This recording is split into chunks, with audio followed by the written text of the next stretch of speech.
Nylon मांजाने दुचाकीस्वाराचा गळा चिरला, नेरी येथील घटना। नायलॉन मांजा हा पक्षी व मानवासाठी हानिकारक आहे, त्यामुळे जीवही जाऊ शकतो। त्यामुळे शासनाने नायलॉन मांजावर बंदी घातली आहे। त्याच्या अंमलबजावणीसाठी प्रशासन अलर्ट झाले आहे, परंतु यानंतरही छुप्या मार्गाने नायलॉन मांजाची विक्री सुरू आहे। नेरी येथे दुचाकीने जात असताना रस्त्यावर आलेल्या पतंगांच्या मांजाने एका इसमाचा गळा चिरडला। मात्र सदर प्रकार लक्षात येताच तात्काळ हाताने मांजा पकडल्याने थोडक्यात इसम बचावला। ही घटना नेरी येथील कन्या शाळेजवळ घडली।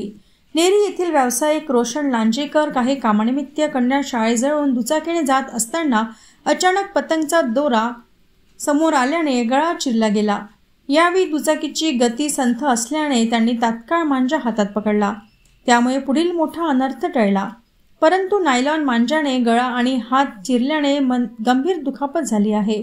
नेरी येथील खासगी रुग्णालयात प्राथमिक उपचार करून पुढील उपचार चिमूर येथील रुग्णालयात सुरू आहे। सदर प्रकरणी अज्ञात पतंग उडविणाऱ्यावर कारवाई करावी व नेरी परिसरात मांजा विक्रेत्यांवर पोलिसांनी मोहीम राबविण्यात यावी, अशी मागणी नेरी वासियांकडून केली जात आहे।